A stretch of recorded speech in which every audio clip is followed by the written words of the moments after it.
Everybody, and welcome to the Ann Arbor Downtown Development Authority Board meeting for today, March the 7th, 2018. Susan, would you like to call the roll, please? I sure would.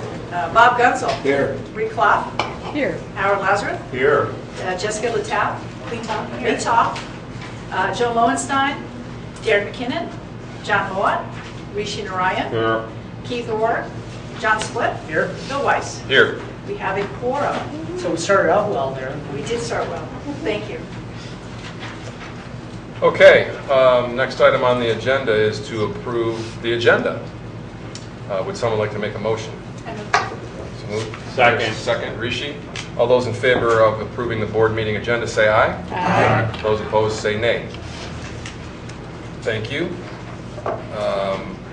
Audience participation. Do we have anyone signed up to speak to the board today? I don't believe that we do. Hearing none, we'll move on to item number 4, the reports from city boards and commissions. Mr. Detter, sir, you're up. Good morning. Last night, 12 members of the Downtown Area Citizens Advisory Council, and as well as downtown and near downtown neighbors, spent an hour and a half with Amber Miller, Susan Polley, and JJR team with Bob Doyle and Oliver Gilly, viewing and discussing possible DDA plans for the East and West Huron, First Street, Ashley, and William Street projects. The purpose of the meeting, as stated, was to present the DDA's latest efforts to support people-friendly streets in the downtown. The evening was fun. We took up the whole hour and a half, and we believe this will shape not only the future of the downtown, but the entire central area of Ann Arbor. The Citizens Advisory Council strongly supports this DDA initiative, as well as the South University and Fifth and Detroit improvements that preceded it. The transformation of Ashland, as well as First Street from one-way to two-way from Kingsley to Madison, simply makes good sense. As does William Street, redesigned as an auto and protected bikeway from State to 3rd Street.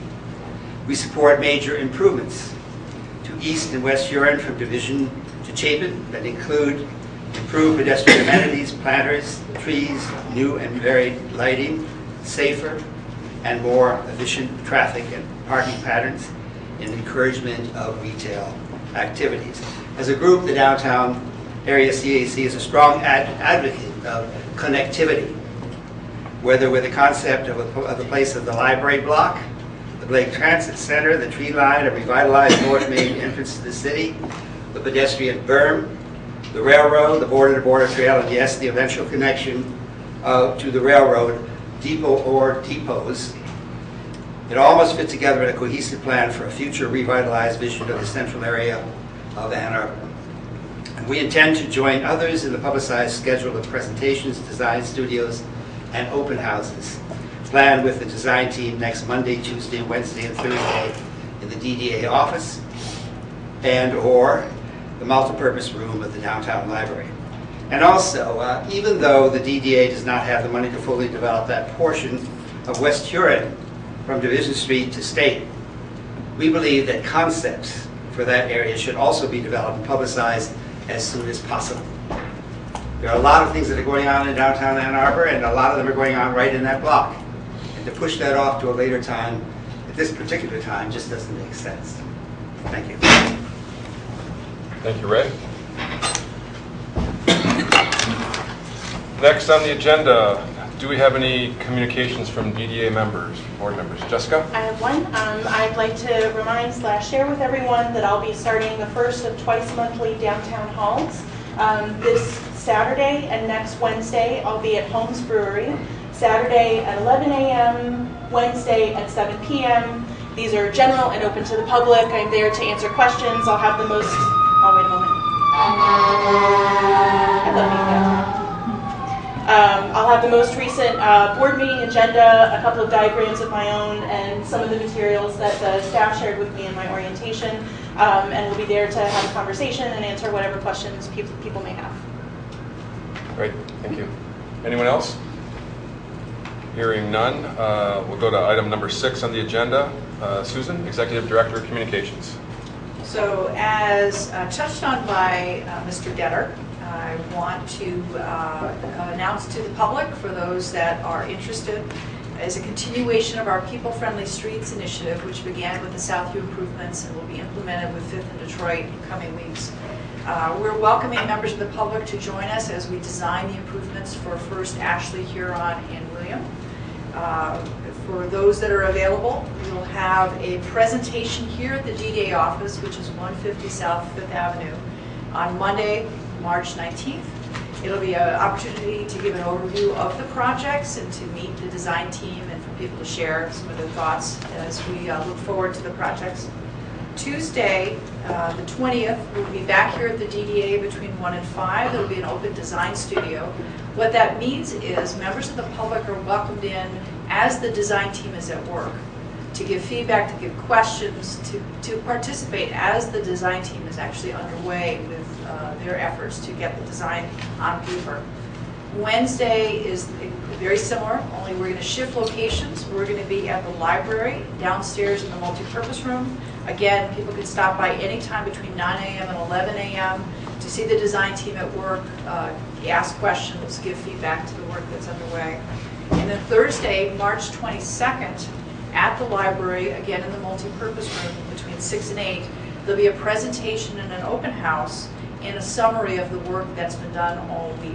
And we welcome people to come at that session or any of the other sessions, give their feedback and give sort of their sense of how we're doing as we design those streets. Again, this is Huron, First Ashley, and William.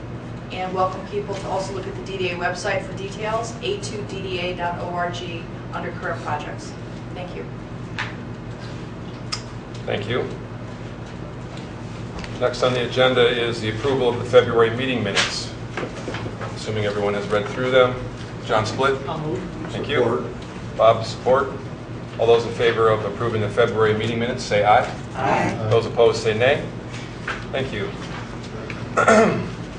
Subcommittee reports. I'm going to be pinch hitting with Amber's very capable assistance on a couple of these. So the Capital Improvements Committee met in February.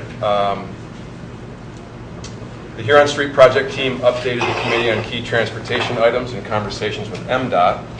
MDOT let us know that they will need a resolution of support from City Council to consider the more innovative elements like non-rush hour parking that we are proposing on Huron.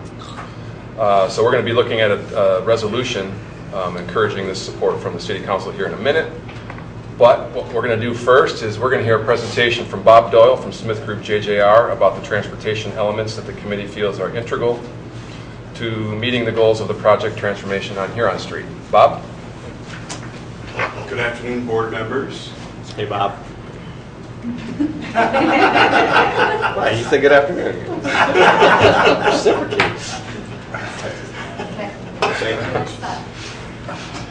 As Phil prefaced, we are asking for some support on a resolution as we move towards City Council. So we wanted to give you an update on those issues relative to that resolution. As you recall, our project area runs on Huron Street from 3rd to the west and all the way to Division on the east. Our key objectives that were set through discussions at the CIC and with the public include, number one, we're seeking transformational change for the corridor. So we want it to be more comprehensive than a simple streetscape improvement project. Second, we'd like to celebrate the unique role that Huron Street plays in the community. And it is I believe, a symbolic street that's rich with potential as it is your front door and path into downtown. Third, we want to provide a sense of protection and comfort for pedestrians. One of the notes we got from many pedestrians on the street when we did workshops was that they feel exposed and vulnerable to the traffic that's going by.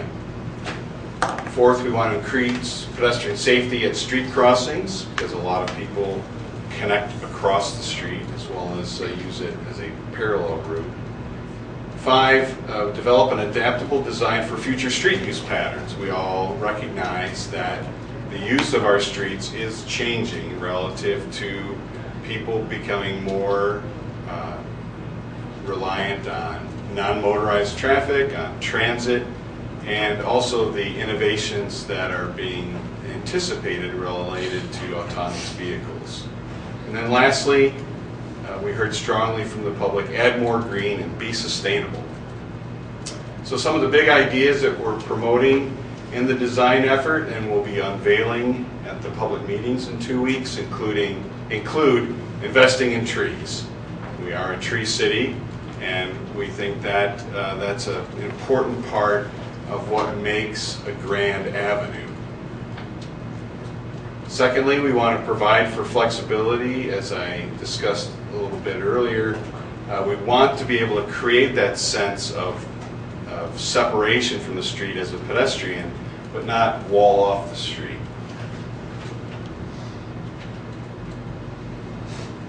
We want to create gateways along Huron, both as an entrance into the downtown as you're traveling on Huron, and also into the districts that are fed from Huron. And then the one that the resolution is focused on today is this idea of non-rush hour parking. Extensive traffic studies have been done on Huron, and one of the key findings was that although the capacity of the road in its current condition is utilized quite well in peak rush hours, in non-rush hour times, there is excess capacity within the road.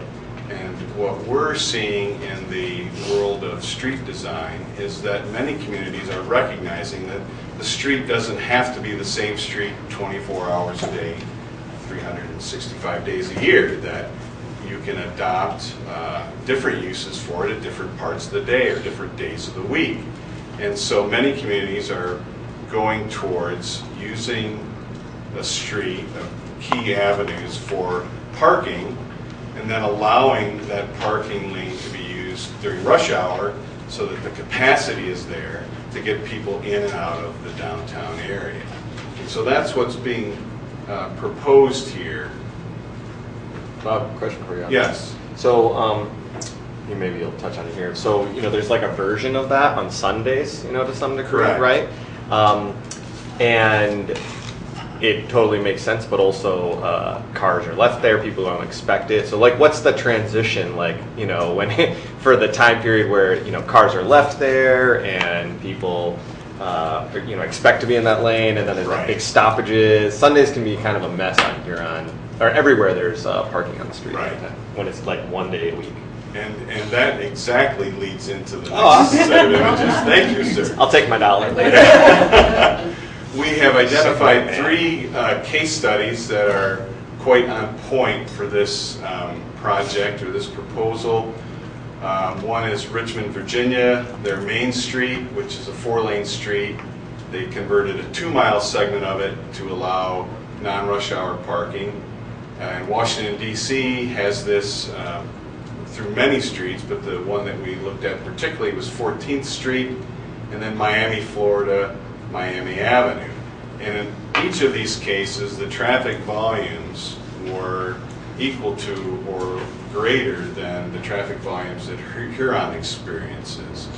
And each of those communities did learn some key lessons that were quite consistent from community to community.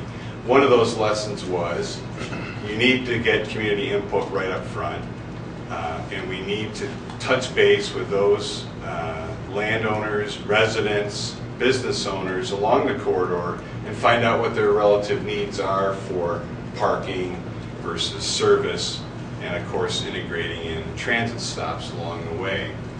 And one of the other lessons learned was the need for dedicated enforcement programs. So you have to be able to sign it well so that a visitor can understand what it is you're asking them to do, which is to not be there all day. But you also have to enforce that through ticketing and towing practices. And lastly, on the top point, the communities did a monitoring program, which we would propose here as well. So we're going to watch it unfold and watch it over a period of years so that it can be understood what impacts this is having. And since the streetscape design is not taking away capacity of the lanes through curb bump outs and other techniques that are used on other streets, we're not, to be able to manage this and think about it and change it over time is not difficult. The second point is the communities found that you do have an adjustment period for users of the street. So you can anticipate that there's going to be a little month or two where people are getting used to it. And part of that is monitoring, part of it is through enforcement, and part of it is through community education. But in each case, the communities found that after that adjustment period, it was very well received by both visitors to downtown and the people that they're visiting. Long-term acceptance is quite strong. They also found that it increases pedestrian activity, which is a key part of the goal for Huron. They found that the parking is utilized. And I think in this particular case, as in the case studies, there is a demand for parking.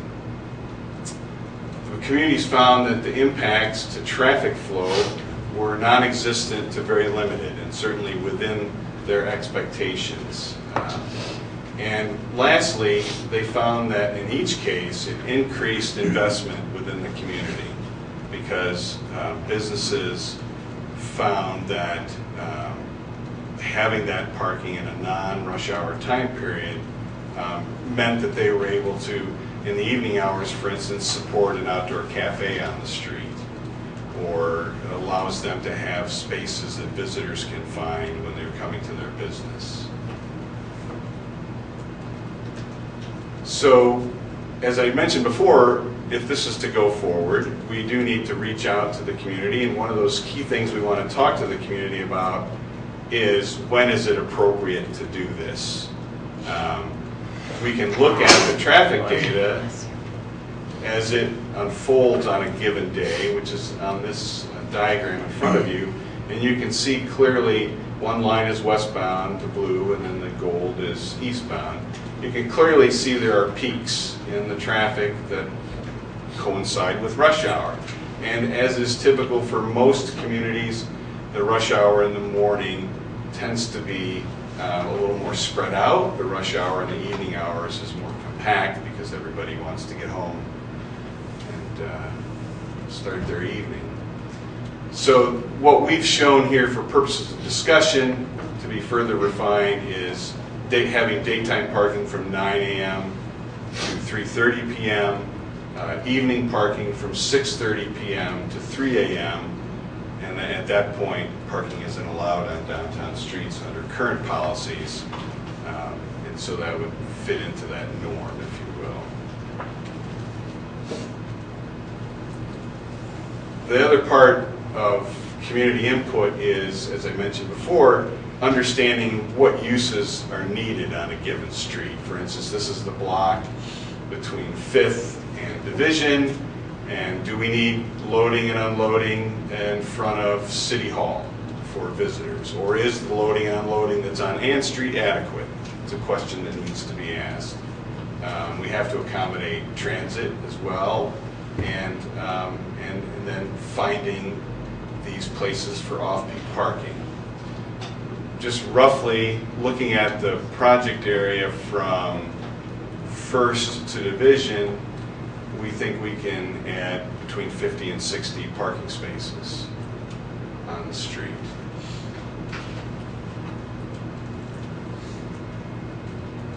There are additional traffic recommendations that we're going forward with the city and MDOT.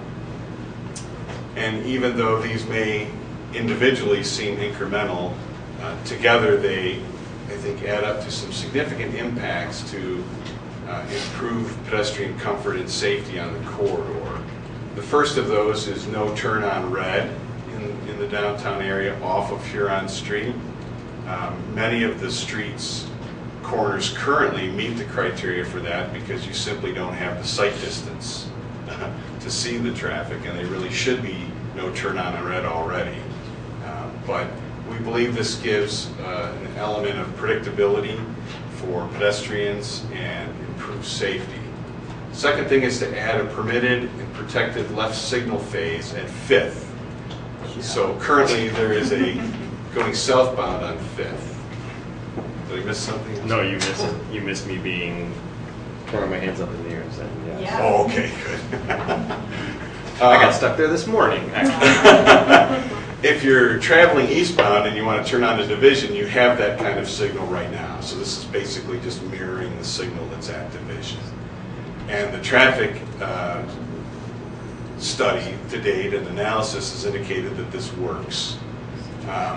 There's a need to optimize the signal for pedestrians, so it's minor tweaking of the signals, which give pedestrians a little bit of a head start. We're also looking at advocating for a full signal at Chapin and 3rd as a replacement for the existing Hawks signal. And there are a number of reasons for that. First of all, we have a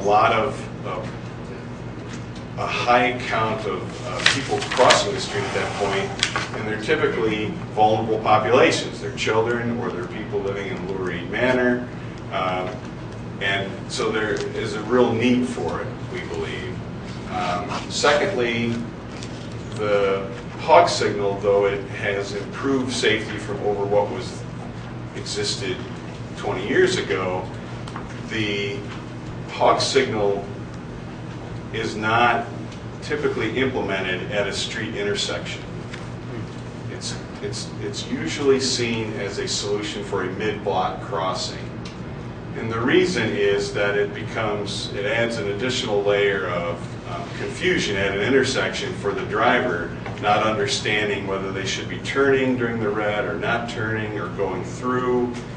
And as well, when you're on the Chapin or 3rd and you're at the intersection, you can't physically see the light, so you don't really understand what's going on. So there's some elements of confusion, and in some cases outright, scofflaws who are just ignoring the light. And we have a couple videos that I think are worth looking at that Amber will queue up. That were. This is me being like, please don't be in this video. I hope I'm not. Yeah. Which kind of vehicle do you drive? That white van. That one that's parked over there. That's obviously not doing anything wrong. So this is looking west, of course, at Chapin and 3rd from Huron. Go ahead and roll it. And what you're going to see is the sequence of the light. God, I hope there's no carnage on this video. It's like the Russian dash cam videos. Huron. So it's flashing yellow, which means you should be preparing to stop. Not too much preparation going on there. So all vehicles should be stopped at this point. At this point, they should be stopped. You see people going through the light. All You see vehicles people should be making stopped. turns. Oh God. And this video is this clip ends at this point, but the other thing that we saw quite regularly is that it enters into a flashing red phase at a certain point, which means that vehicles should be, by Michigan Vehicle Code, compelled to stop before they proceed. And we saw, at least in my own personal observations, less than half of the people actually obeying that. Most just proceeded right through without even a touch of the brakes. And this is the second video we wanted to show you. So you see the group that's waiting to cross. That's a group of YMCA children. So we can watch to see if cars stop. So they should be preparing to stop. Not so much. And Oh, they should okay. be stopped at this point.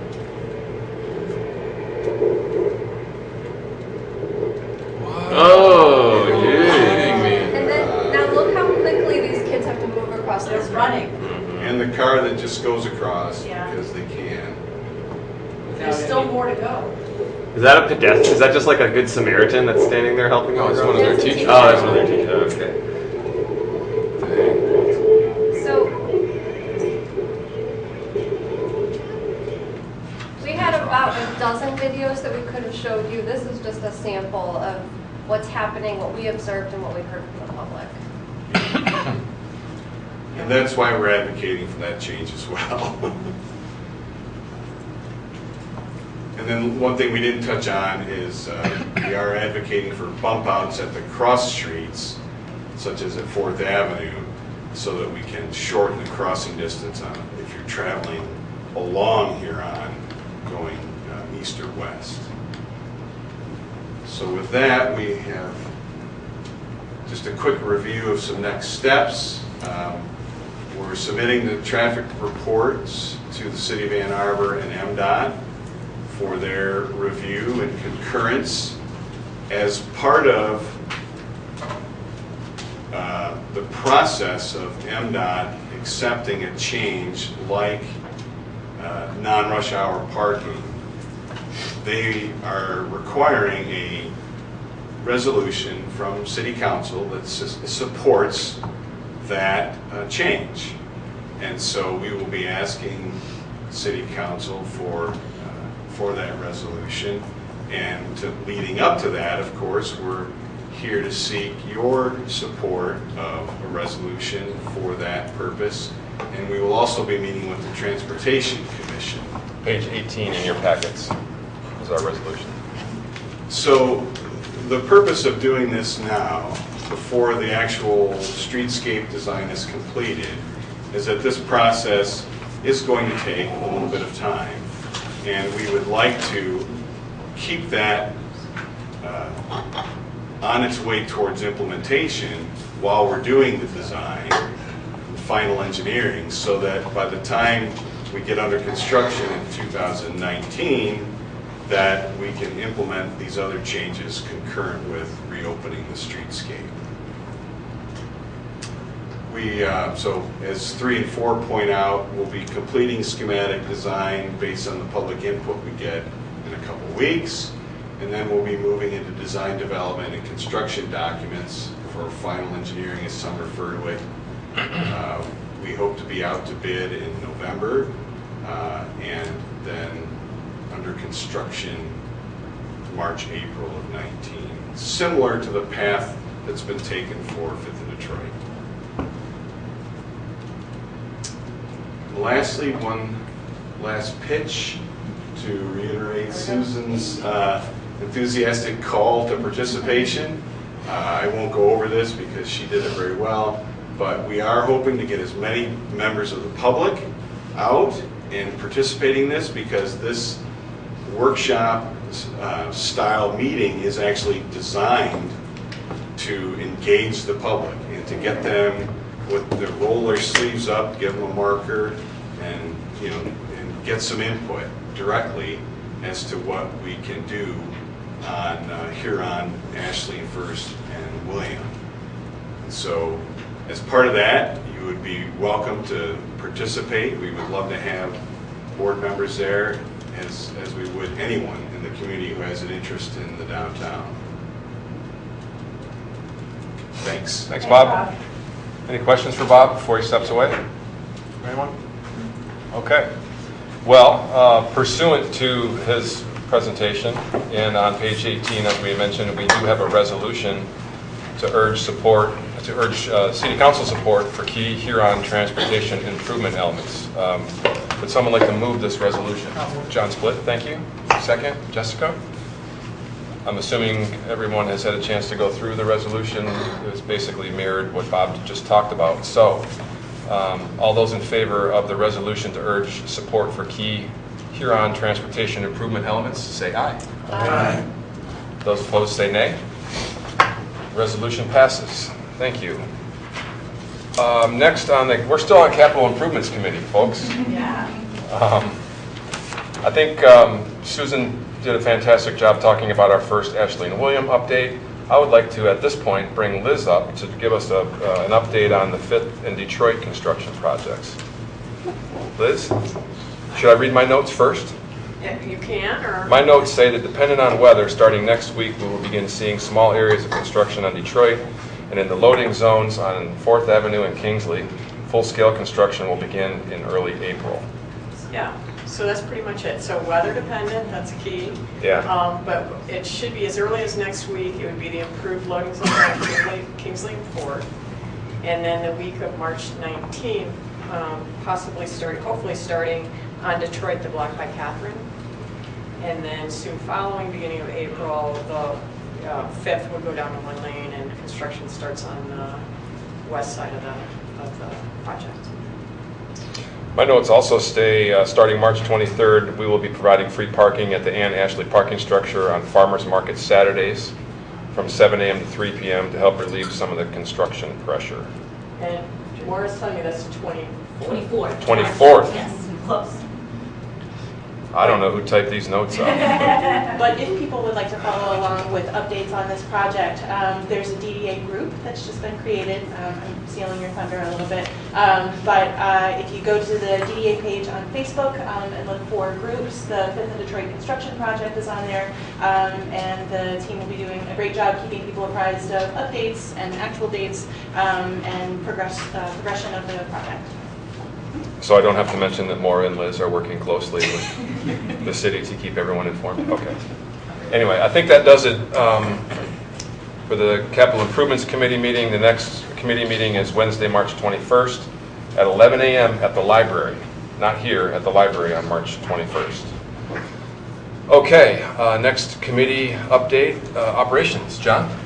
Okay, we have a presentation from our parking folks on the Ann Ashley parking structure expansion. The board has approved a $18 million budget to add 375 spaces, LED light replacements, 10 EV chargers, and additional electrical capacity to the garage.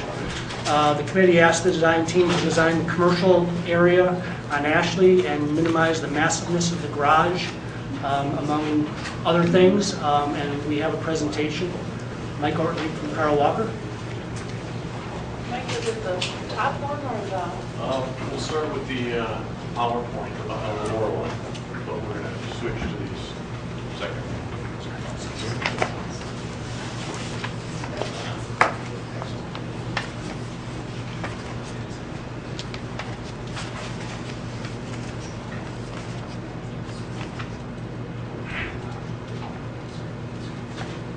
Okay, I guess we'll, yeah. You have the clicker? I do, I'm all set. So, Carl Walker, we're taking a look at the parking structure expansion as well as some of the architectural concepts, like John mentioned, and then Carl Lukenbach is working with us on the architectural concepts, along with FSP. So, use Go Schaefer and Pappas. Are you signaling me or something else? Okay, good. Carry on. Okay, in case nobody can hear me. So what we're going to just talk about today is going to be the concepts, the potential commercial space that we're taking a look at, construction costs, and the budget, and the schedule. So kind of narrowed it down to that so we can kind of run through this fairly quickly. This, just want to show that this is the parking structure. If we need to come back to the aerial, we can. Ashley Street on the west, Miller on the north, and Ann Street runs right through the middle. So these are just some of the photographs of the that we may also come back to, but you can see this is the northwest corner from Miller and Ashley, and some of the things that we've taken a look at is not just putting the 3 levels on, but how to reduce the mass of the structure and maybe make it a little less imposing, especially after we add 3 levels to the structure. So these are just some of the photographs. And this was just kind of stripping everything away and looking at 3 levels on top. And I put these in here just if we needed to use those as reference as we come through. But basically this is a street level plan. In addition to the 3 levels on top of the structure, which are 400 spaces, we're looking at what happens if we try to create commercial space just south of Ann Street. If you remember the parking structure, there's a high clearance area. But as we got into this, we also looked at the north side, and if we want to strip away about 16 feet of the existing structure, it strips away quite a bit of the mass. And there's some opportunities, and it's not part of the project at this point. It's just something that we thought we'd take a look at because now's the time to look at the opportunities. And when I say the mass, this is kind of the mass we're talking about here on the north side. You can see that large mass right out to the right of way.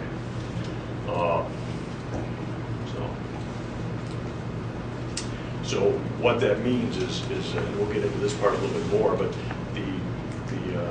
if you strip away that mass, a couple options. One is just to improve the architecture and bring the structure back off the street a little bit, and the other is to create a commercial space. And I'll let Dan and Carl and Blake talk a little bit about that in a minute. So, Jada, maybe we can switch. Dan, do you want to run this, or you can talk about your architectural concepts? Yeah, you want to talk about the concepts? Yeah, I will. I'll be Vanna White. Before pressure. There's the, We'll get some notes out of here. step aside. Right.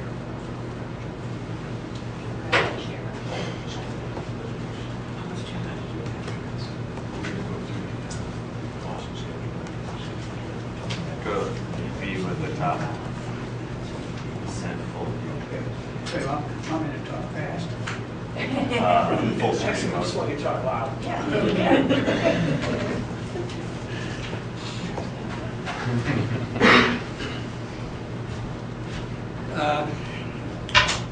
Our charge here was not only to expand the parking structure functionally, but to try and mitigate some of the unfortunate aspects of it visually and how it fits into its neighborhood. One problem is that after the addition is put on, it'll be 9 stories high for almost 100 feet. It's a block and a half long. If I'm not mistaken, it's just under 400 feet long. It spans over Ann Street. And its brick and concrete construction is generally considered to be massive, and someone described it as fortress-like. So, what are we going to do with it? After going through reams of paper and printer ink, we came up with the concept of the veil. And the veil in this case is a band of louvers that wraps entirely around the structure at about the middle third. One thing we want to do with the veil is cover the joint between the original construction and the expansion. Another thing we want to do is keep the eye fixed at the lower part of the structure. We don't want to do anything fancy or funny around those top 3 stories, because that just reinforces the idea of its height, or the impact of its height and massiveness. The veil should offer a kind of peekaboo partial view of parked cars. That's not shown in these drawings, but we would want to spread out those louvers so that there's a little space in between. That also improves the ventilation. There's been considerable discussion about whether those louvers should be horizontal or vertical. We started from the premise that they were going to be vertical. And after doing a number of design studies, decided that was a mistake, that they should be horizontal. I don't have a slide, but I've got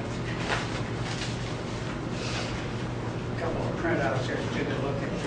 2 shots of the University's Hill Street parking structure that has vertical fins applied to it. In one of those photos, the fins blend together to be almost totally opaque.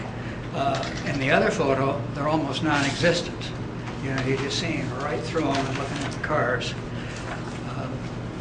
If the fins are horizontal and at the right angle, regardless of where you are, if you're walking around the building on the street or if you're driving, you've got about a 5-foot-high eye level.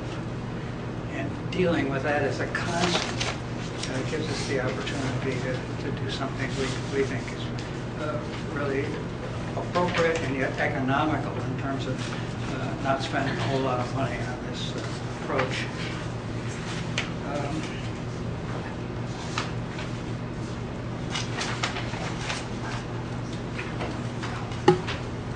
We don't spend a lot of time talking about it or drawing a lot of it, but we think all of the stairs and elevator shafts need to be opened up on at least one side and totally glazed.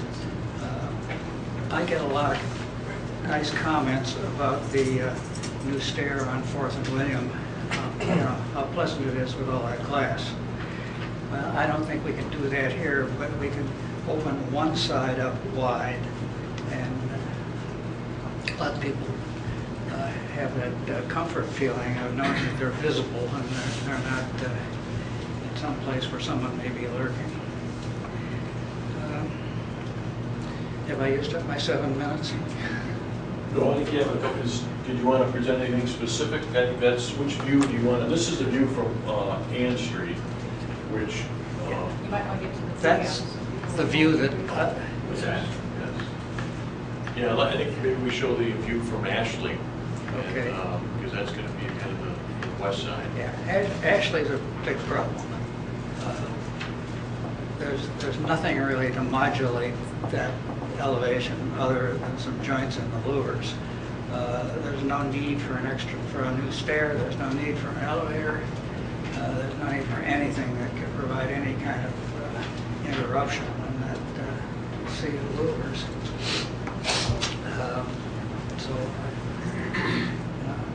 As I said earlier to my colleagues, not every mistake can be corrected. And this may be one here that is a design flaw. Yeah.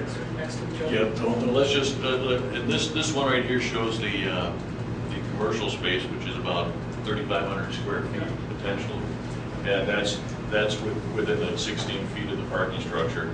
It eliminates. It actually only eliminates 15 parking spaces, which I know that's certainly a negative, but it certainly takes away some of the mass. The other photograph, if we don't do commercial space, that's a potential. We did include some pricing for that just for consideration.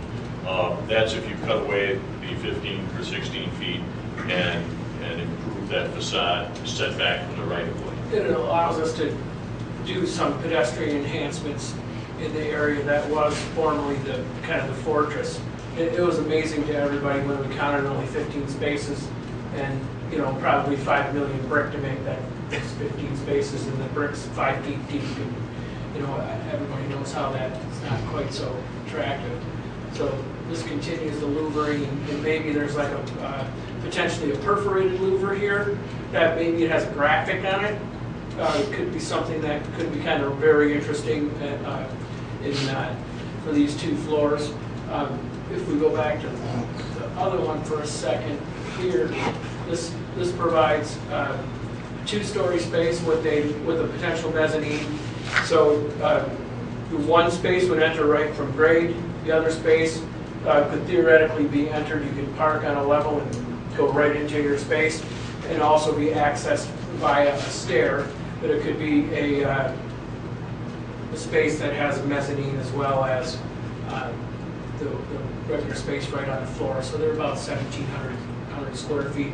So we'd love to see this happen if possible. And we're advocating that at the minimum that we get rid of the mass and we improve the pedestrian experience. Can you go back one slide just, and then we'll ask get some questions. But what this represents is the existing brick is being stained a dark color, and then we would have some ivy that would gradually grow up the sides. So that's to provide some of the greenery on the west side of the parking structure. So in the scheme of things, the metal is the shinier version, kind of a metallic finish on the louvers, the dark base staining the existing brick, and then the existing precast or the existing precast would be stained to become part of the family of color. And the new precast could be a face mix that comes out the correct color. So the new precast, the correct color, the old precast staying to match the new precast with the darkest at the bottom. Here's the new stair opened up, the new retail facing Ashley. We think that half of that space could be real positive retail. The other half of the space could be used for public parking, and that in itself could be made to be very nice. Perfect for designated use. Might not be able to rent that space at a market rate, but it could be an improvement and a good presence on the street for public parking. I know that their presence on the lowest level of Library Lane is just positive, and this can kind of do the same thing and give them a little bit better space, give them a real command center for the screens that they're looking at and whatnot. And then this is a notion of a way to light up the parking structure, add some interest. It would be lit up maybe with the linear LEDs, and certainly we're going to do more lighting underneath and stain that deck white, make it as bright and inviting as possible. So before we talk about schedule and cost, which we will briefly, but I think Carl, if there's any questions for Carl or Dan on their vision of architecture.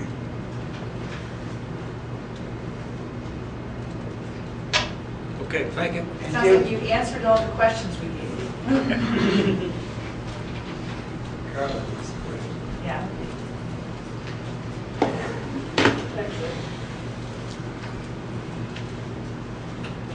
So now we'll talk about the cost.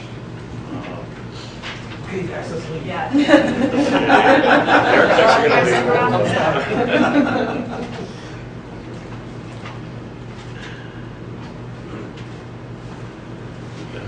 So took a look at it, and all the numbers we used a 25% soft cost, which would be owner contingency, financing, design fees, pretty much those type of things. So the number on the left is the base construction cost, and I think you all have a pretty good sense these days. It's a pretty volatile construction market right now, and we've got right now we have 11 parking structures in design or in the bidding stage in Michigan, and so we're talking to all the contractors that do these things, and as well as we have a lot of data to pull from as we're looking at these numbers. So these if you talk to a contractor, these are good for 30 days. I'm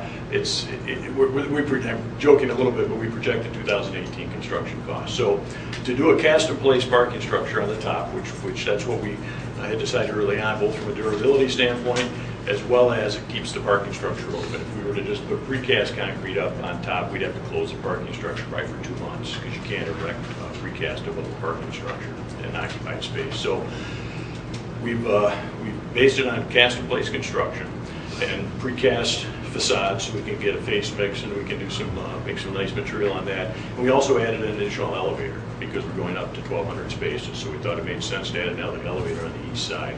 So that cost is about 12.8 million, or 16 million with soft costs. Additional scope items that we've also included. Yes. So you said it would be nice to have another elevator. Is it required? Not required, no. It could be purely optional. But once you get to about 1,200 spaces, it's typically recommended. Just from a, and it would also assist with expansion, because we could build the elevator first and then not have to take it out of service as we expand the other elevator. So there's certainly savings if we don't do it. And we can certainly look at that as we kind of narrow those down a little bit. The barrier protection is for the roof level as well as the covered levels to keep people from pushing that limit. And then we've also incorporated 10 electrical vehicle charging stations, upgrading the electrical so capacity, so we can eventually, maybe at some point, do commercial space, if not now. And then new LED lighting in the entire structure. And then also we're going to tackle stormwater detention for the parking structure. And those numbers are about $1 million and 1.3 are soft costs. The architectural premiums are some of the things that we you saw earlier, and it's almost 30,000 square feet of the metal louvers, and then the screening on the north side. And we're staining, a lot of staining of the existing brick. We did explore removing the brick, but we thought it more economical, made sense to keep the brick in place, but stain it. We also included demoing the north side in that 3.4 million. So if we didn't do that and we just left it and stained it, it would be in the about $500,000 that we're talking about on that phase. And the stairs and elevators, we did strip down the face and put in glass. I think Carl mentioned it, and it is very good for security. So, and then Ann Street, the underside of the road, or the structure under Ann Street, stained, some LED lights, and as well as signage. And you saw some of the landscaping that we incorporated. So that's where right now the construction cost is about 17 million, and with soft costs about 21.5 million. So.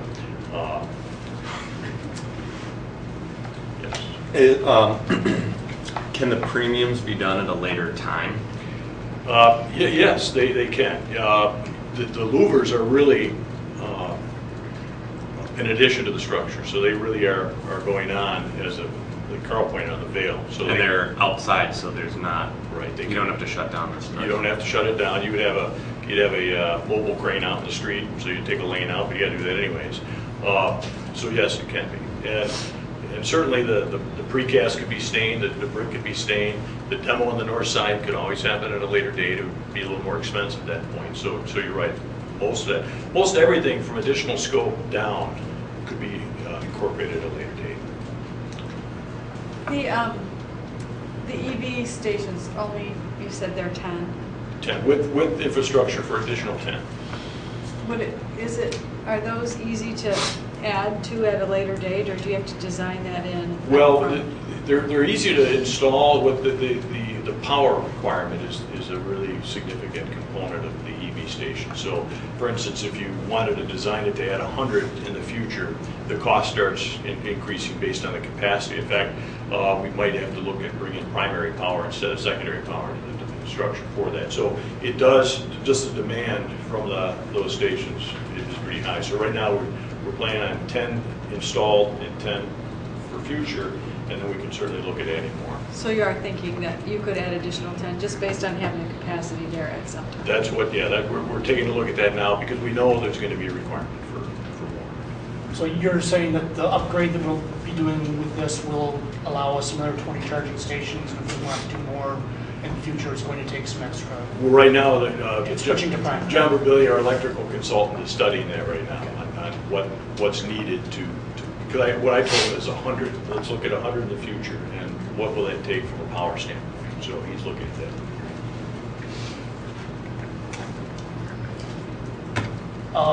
Mike, we have submittals to the city to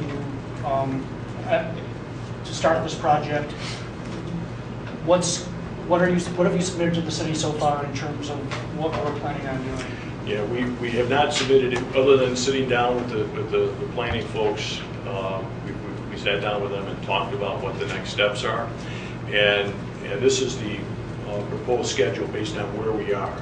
Of course, we first need to get authorization on what the architecture is going to look like, and before we can go into the city. But at this point, what we're looking at is a participation meeting. So this is a participation meeting in April, and then we would have a design review board meeting April 18th, and then we're looking for a site plan submission April 19th, which is doable. But part of it is to decide what the structure is going to look like, and that and certainly we're talking a lot of money. So if we can't, then we just go to the next planning commission meeting. But this is where we're looking at now. Can you go back? Oh, that one. Oh, I'm sorry. Yeah. Go ahead. Yeah, we did put some numbers. These are a little rougher numbers, just because they're not well defined at this point. But we split the east and west Ann Street commercial space into two different components, because there's a big shear wall in the middle, and they have a little different elevation, so there's different clearance on the underside of the area. And then the Miller Avenue commercial space. So surprisingly enough, they all come out about $1 million in construction for a shell space, and then 25% soft cost. So that's in addition to the other number Right. you have? This is completely separate than the others.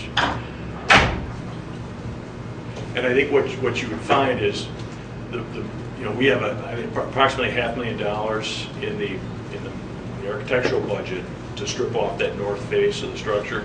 So there would be some net savings if you built the commercial space, because you wouldn't have to put the panels up. So there'd be some trade-off there. So in terms of possibly expanding the budget, what do you think our timeline, when does the board need to make a decision on that?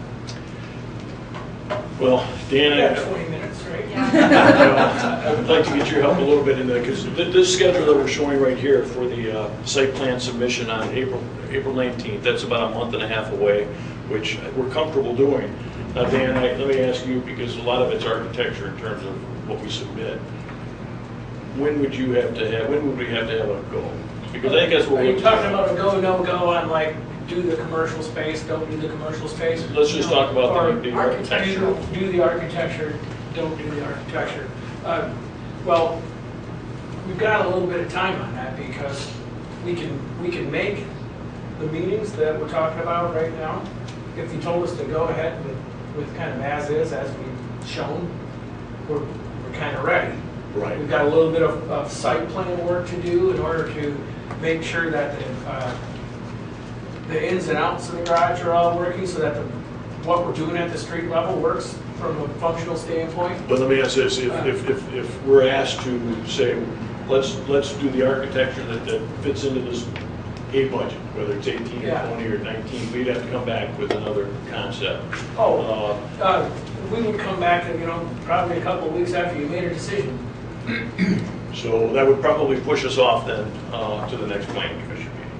Right. Okay. That might, that's probably your biggest deadline to try to meet is that April 19th. So to make April 19th with anything, we probably got to know that by, I'm looking right over your head, Jessica, not staring at you. We would need to know that in a couple of weeks. Okay. But if we pay for the architectural work up front, we could always bid options in the construction contract. Oh, yeah. So that way we have the designs. I don't think they're perishable if we were to do it later. No, So we get the benefit of doing design now. And That's true. we can see if there are benefits of doing the work all at once. And, we don't know. Those are estimates. Could be high, could be low. So if we bid it as options, we keep our flexibility as long as we can. Yeah, there's certainly, for instance, the architectural, you may end up with something that's a little bit, maybe not visually what you want in the end, but we could have an alternate pricing for all the louvers, for instance. Yeah. That we could study at that time and say, it's a good price, let's put it in, or let's not put it in. The louvers are the trickiest thing because if we go to public participation and we tell people we're going to put louvers on and then we don't put louvers on, we got a problem, right? It's a good point. I think that's probably the biggest thing. If you were to say we don't want to do the louvers, then we've got a pretty stripped down deck that we're going to try to get through all the citizen participation. I'd say the louvers are pretty darn important. The veil is important. And if we wouldn't want to show that to the public and then take it away. I think that would be. I think what you do is probably show it without it and then add right. it. So how noticeable is this joint? So the whole point of this is to cover the joint? No, that's not. I think that's just a secondary. That's where it terminates. That makes the most sense to terminate. I think kind of speak for Carl for a second. The keeping your eye focused down is one part of the veil. Concealing the joint is another part of the veil. So that kind of gave us an upper limit to where the minimums, the maximum height that we wanted to take that veil was to cover that joint. Yeah, the joint's not going to be something that's offensive, so it's just a nice place to put it. I think that the primary purpose was to keep it low, so that's where your eye went. But the joint won't be a big problem. So I'm all for aesthetics, it is a kind of a monstrous structure, and I think that, thinking about the downtown being a beautiful, inviting space, so all of that I'm fine with. I have a question about the louvers.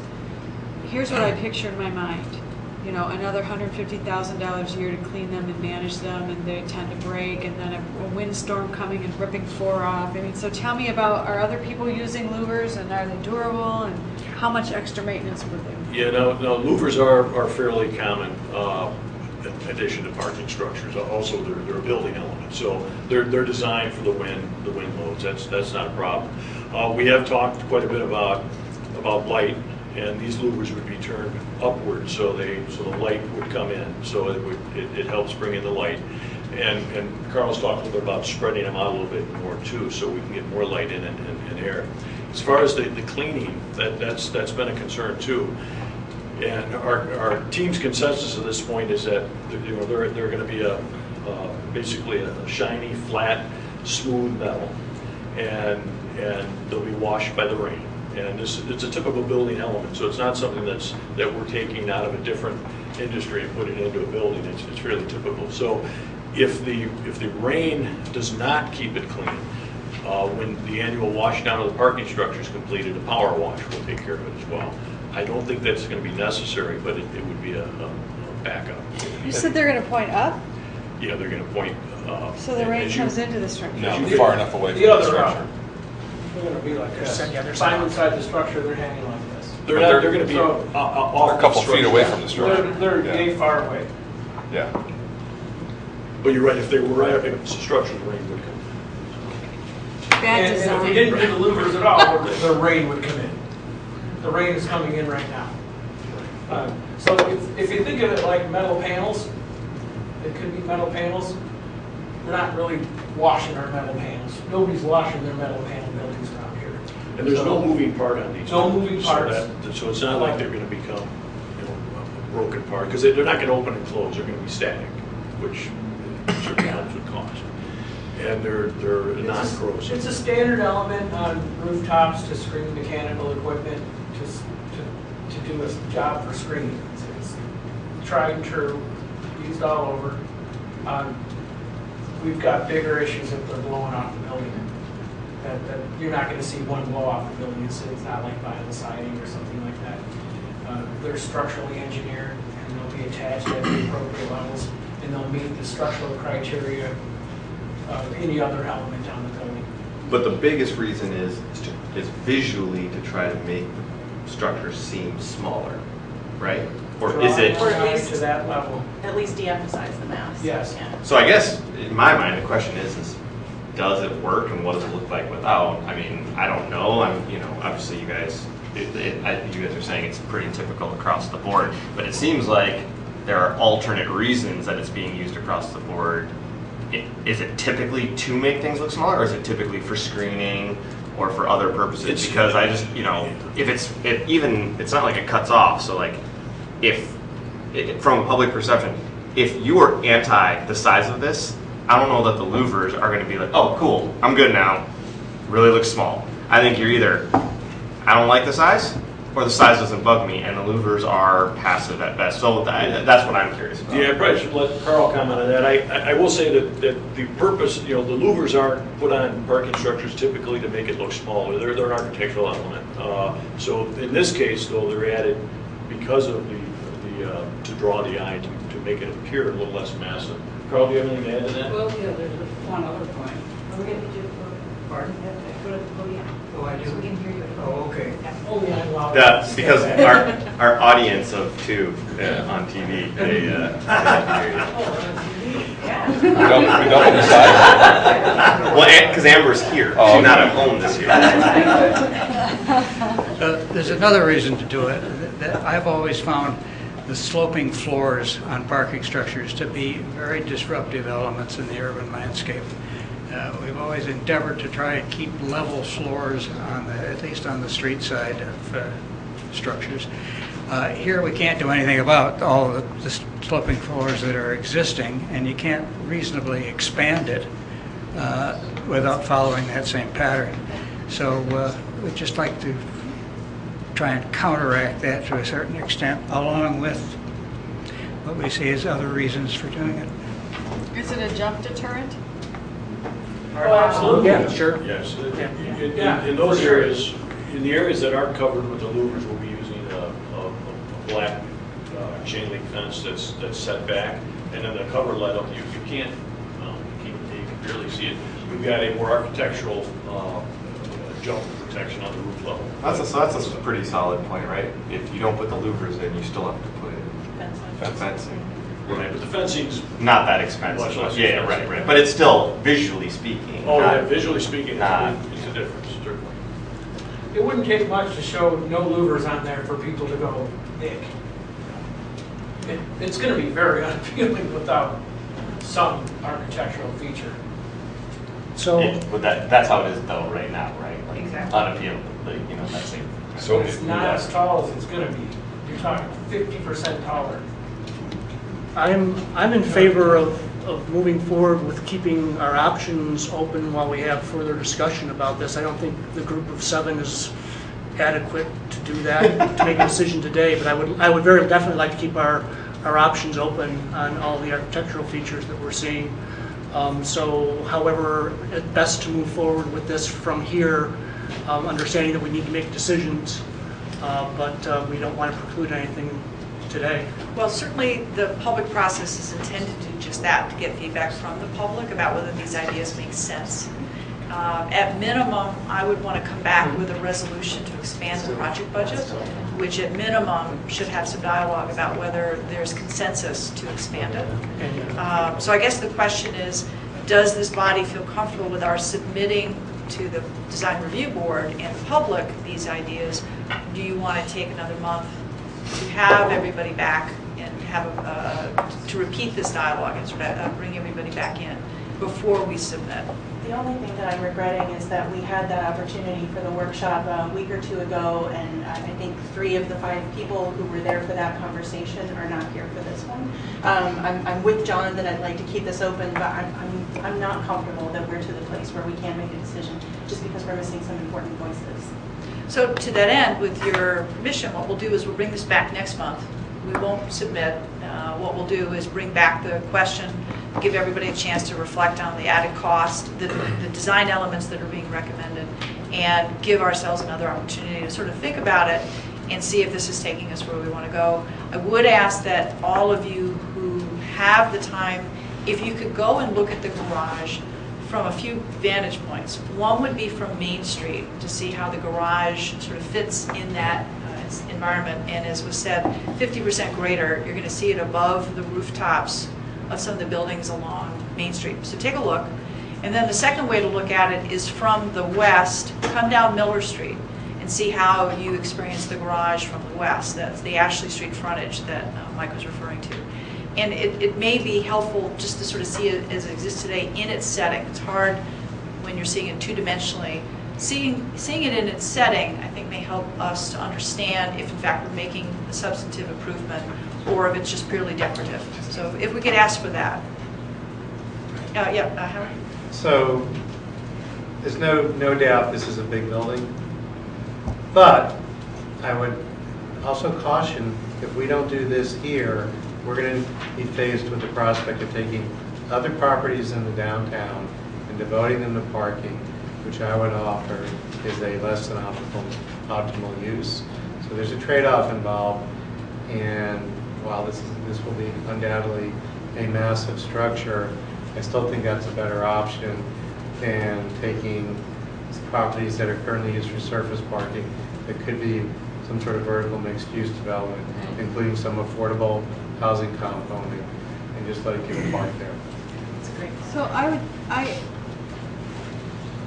in my heart, that's ugly. What you proposed is beautiful. I look at the PNC building downtown, and it's like, we don't need another structure that turns people off in our wonderful city that we live in. What I would say is find a way to do it less expensive, right? So sharpen your pencil, do something. But I like the design, and I also like Howard's idea where we pay for some of the architecture so we have it, move it forward, but leave the options open for additional discussion. And you want to, put forward, we want to increase the budget by how much? And also what I don't want to do is say, sure, we'll increase it by $4 million, and then guess what? I'm positive you'll come in at $4 million more. So how about we don't play the game that way? What's the budget at right now? 18. 18. So this Yeah. is $4 million over. This is, 3.5 million. Yeah, you have, So part of this also, though, is a financing question, because now that we have some ballpark numbers, we can figure out what the term of the, it's going to be bonded. Yes. So part of it will be the term of the bond, what the annual expense will be. There's other factors that come into it if we have retail space. Does that bring back? And I think it gives us the opportunity to look at the real cost on an annual basis as well as total cost. I Good like time to it. borrow money. so I know this is sort of granular. So what I'm hearing, and I just want to be sure I'm saying it correctly, we'll take a breath, come back in a month, bring it back when more of the board members are present, get everybody's consensus that this is what we're going to submit to the public and submit, design review board.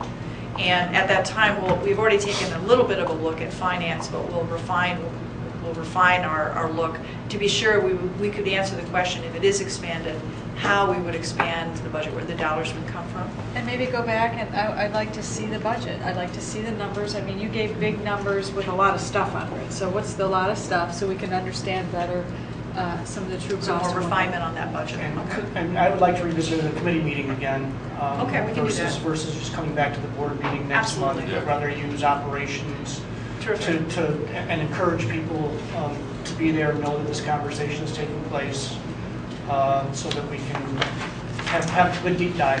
And if that includes having the group go over to the structure to look, that might not be a bad idea. Absolutely. But I'm sad. I hate to see it move out another month. I really do, because I want this parking structure so badly for the city. I think it's important. So let's make sure that when we come back next month, that we've done all this and we're ready and we have a comfort level, that everybody has a comfort level, so we can move. Yeah, and I would argue also that, if with a lot of these architectural elements, if you don't do them now, there's a very good chance they might not get done. Right. The time to buy it is when you see it. Yep. Yeah, I agree. It's just, I think Marie's right. It's what are the line items rather than just this much here, because it helps paint the picture a little bit. Hopefully we're past just like big chunks and we're actually looking at line items. Right. Yeah, I know Joe was able to tell us, that there are ways to afford this, again, looking at bonding, et cetera, and I think finance needs to go back over that again. Thank you. Yeah, I'll just a couple other items I'll throw out. There are several items that we can, look at. We can strip out a little bit of the alley louvers, and we thought that might not be a big hardship on that. But the components are going to be, the strip out some of the louver. One of the big ones is that north face. Do we want to keep it or take it out? So those are the things to think about. I think what we also maybe want to do is take the concepts that we have and show a pretty typical precast panel without the louvers. So maybe to have a chance to look at both. Yeah, I think that would be super helpful, because you only see the louvers, you have nothing to compare to. So, and the precast panels would have a face mix, so it's not going to be. It's going to be a standard parking structure, very similar to the continuation. And we have done a fairly detailed cost estimate. So, other than the volatility in the market, I'm pretty comfortable with the numbers. Thank you. Thank you. Thank you. Guys. John, back to you. Thank you. All right. Where were we? There is a resolution. You were at bullet point 1. I know, I was looking down the list when we were at the top. Resolution on page 20 to purchase and install on-street parking pay stations. I'd like to move that resolution. Support. Second. We have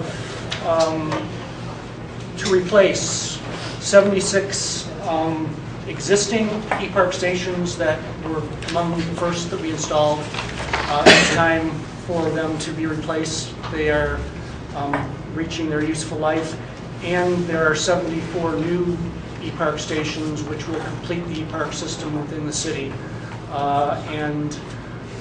This resolution is saying let's go forward and make that purchase. Any further discussion? Do we have a move second? Yes. Is it, this is budgeted? Yeah. Yes. Sweet. All right, all those in favor of the resolution to purchase and install parking pay stations, say aye. Aye. Those opposed, say nay. Resolution passes. Okay, and next, a resolution on pages 21 through, resolutions on page 21. The rest of the amendment goes to page 29. I would like to move the resolution to approve Parking Agreement Amendment 2. Second. As we all know, revenues to the city from the parking system increased from 17 to 20% on a temporary basis. This would make that permanent.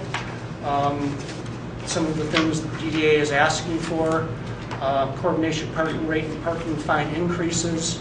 We've talked about that frequently at operations. We feel that some of the parking fines need to be looked at again in order to make them more of a stick, if you will, given that it's still possible to park on the street all day, get a ticket, and end up having it be less expensive than paying for that parking.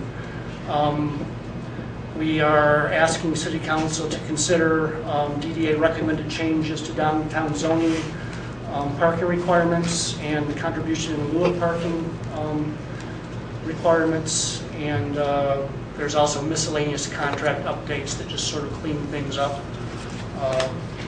in the contract. This amendment has already been approved by City Council. It was approved a couple of weeks ago. Monday, at the council's upcoming work session, we're going to address with them, among other things, the increase in fines. So that's, as a way of reassurance, we are going to bring that forward. That's not a resolution for them to act on. It's just information and discussion.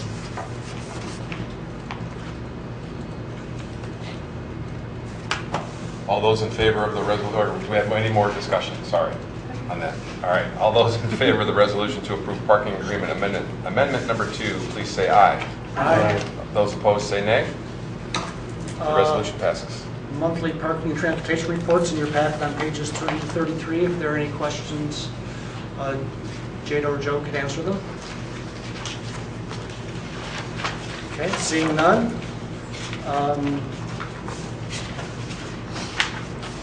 We have parking operations status of projects. What do you have? So just a couple updates. We are continuing with the fencing using this year's funding, and it was bid out, and so you'll see additional fencing going in at 4th and William and also 4th and Washington. And then as one of the later items, which is our budget for next year, there's additional dollars in there to continue with the fencing project. And then 2, to let you know that the solar carport has been engineered, and we are still on track to get this thing installed by the date in April. Thank you, I see it now. Oh, there it is.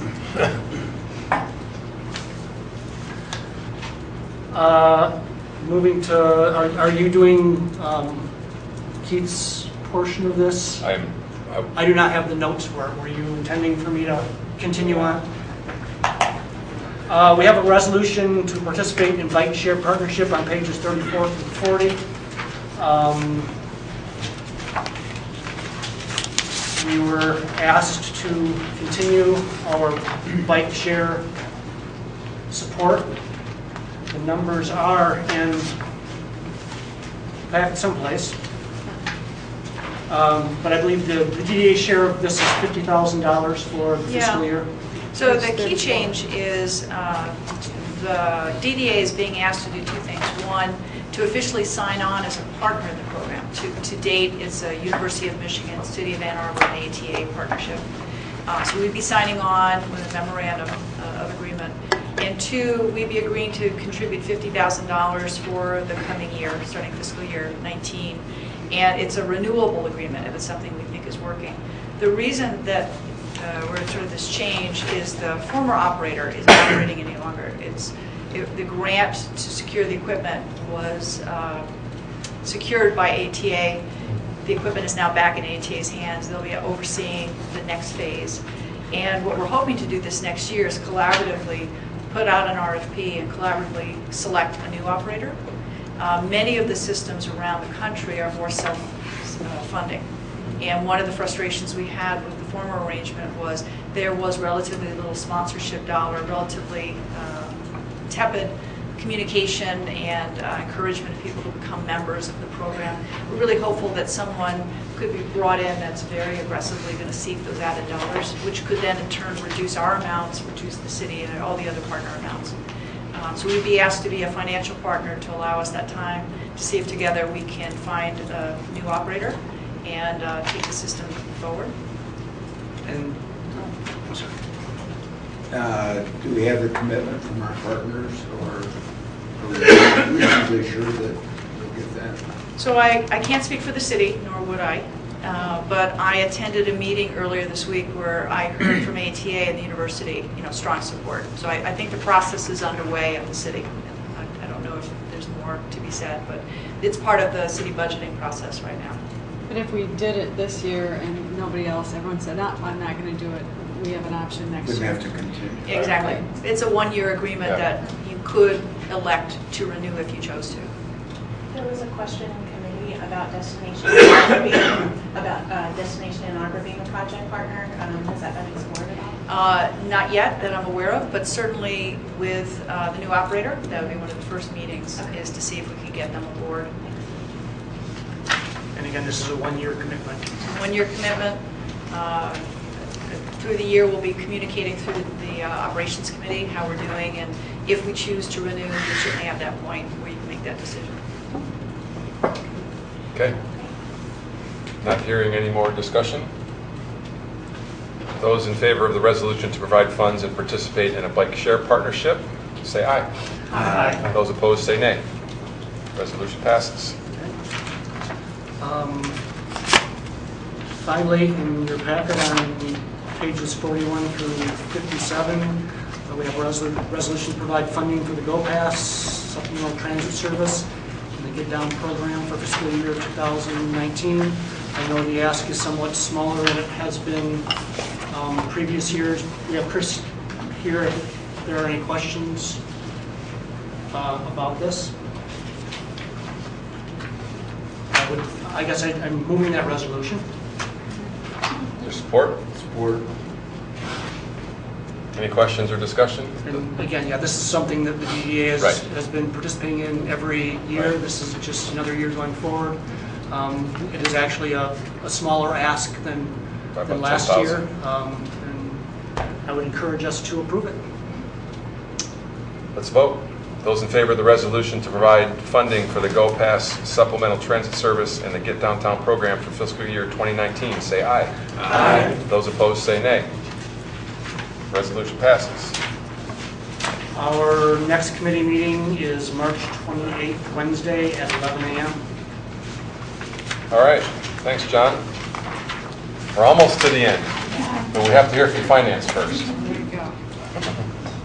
So every year, the DDA, when they approve the 18 budget, they submit a proposed budget for the next year. So we know beginning of last year what the proposed budget is. So we had that. And now we're here, we're going to do a resolution to approve the budget. Is that correct? Yes. So you've changed it. Yeah, well, I'm going to talk about that. But we've made some changes to it, and Joe can talk about those. We have the Huron First Ashley Williams Street Improvement Project and the Ann Ashley expansion. So that's an additional $8.4 million where expenses are going to exceed our revenues. Did I say that right? Okay. So it draws down our fund balances. But you know what, Joe? Maybe you could speak to where this also assumes 2 bonds. So we're still going to see the 8.4 plus we're going to have 2 additional bonds. Maybe you could chat about that. Yes, besides drawing down your fund balance by 8.4, you will have the rest of the debt, 85% of it, left to be paid over the next 14 years before 2033, at this point in time. Right. Those are the upcoming DDA bonds, right? And so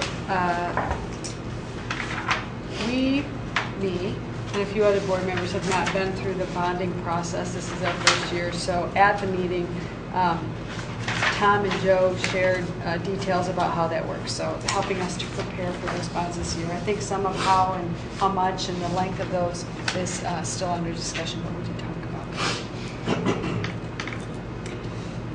I don't see a resolution. There's one here. Yes, page 58. Page 58 in the packet. Okay, so I'd like to move a resolution to approve the budget for fiscal year 2019. Second? So what were the additional projects that are included, the 8 million? The Ann Ashley Huron First project, Ashley Huron. streetscape project. So that was the extension of Huron past what we already had budgeted for Huron, correct? In this budget, you have the First and Ashley, Huron, and William Street projects are all combined for what would be a one bond. Okay. And then the other bond would be for the addition to Ann and Ashley. Okay, got it. So the second. And then the projects for First and Ashley are the, have we finalized those projects, or that we're just bonding for it, the possibility? The cost, all of that would be a $17 million project. Okay. And then you have currently an $18 million project.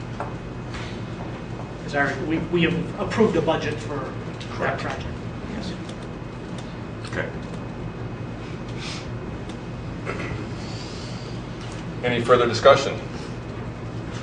All right, those in favor of the resolution to put forward the DDA budget for fiscal year 2019, say aye. Aye. Those opposed, say nay. Resolution passes. Another thing that we chatted about in the Finance Committee was there was some discussion about whether we would consider grants again. We had a grant program. We voted not to have a grant program. And then there was some discussion about reopening that in specific instances. Ultimately, we decided that that is not a path that we wanted to go back down. We reviewed all the financial statements. There weren't any questions. So our next Finance Committee meeting will be Thursday, March 29th at 1 p.m. All right, thanks, Marie. You guys are going to be real happy with this next committee update because regarding partnerships, for lack of urgent work items, the February Partnerships Committee was canceled. It's about a 10-second committee update. The next Partnerships Committee will be Wednesday, March 14th at 9 a.m. At the Executive Committee this morning, we reviewed our very busy agenda. I don't think too much more was discussed, so we'll cross that one off the list now. Is there any new business? Hearing none, I'm moving along smartly. Any audience participation? We have 4 minutes for audience participation. Jim Wilkinson. So this morning I was at the Watts Technical Committee meeting, gaining information on transportation issues. It's the Washington Area Transportation Study, the county's transportation, one of the committees, with a lot of the folks who are working on the engineering kind of stuff. And then in a couple of weeks it is the policy committee, which has all the political leaders that are working on these issues. And lo and behold, I yet again stumbled upon a DDA meeting. The thing I want to bring up is, as these things are happening and people are talking about money, the one thing that's coming up and I think is emerging, I have 2 circles at least of places that I get information. One is by going to public meetings and finding out things, but I also do have ties to community organizers and people who are working on these issues. And there's some issues that are brewing. And you're probably not on those listservs, and you may not realize that they're happening. You know, like the march from the city of Ann Arbor to Ypsilanti. It's planning to happen. These are long-term issues that are coming up, and I was inspired by 40 years ago when the Ann Arbor Transit Millage was first passed in '73. They were trying to figure out what to do. And wouldn't you know, Watts decided, leadership at Watts decided, you know, we need to have an urbanized area transit system. And they used federal revenue sharing money to help pay for that. And that's how they got Ann Arbor Township and Superior Township, NFC, NFC Township, and Pittsfield Township to buy into that. And it took the leadership of a board like that to make that happen. And I believe the same thing needs to happen here at the city. There are these emerging issues. You could have a situation where people that are necessary in order to make the lifestyle we enjoy in the city of Ann Arbor work can't get here. We're real close to that happening. And so unless there's some policy thinking about that and figuring out how the numbers are going to work, I do believe that we need to figure out how to make that happen. And I just encourage people to keep that in mind as we have these conversations about how the numbers are going to work. Thank you very much. Thank you. Anyone else like to speak with the board? Okay. How about a motion for adjournment? Support. Second. All those in favor of adjourning, say aye. Aye. Those opposed? We are adjourned.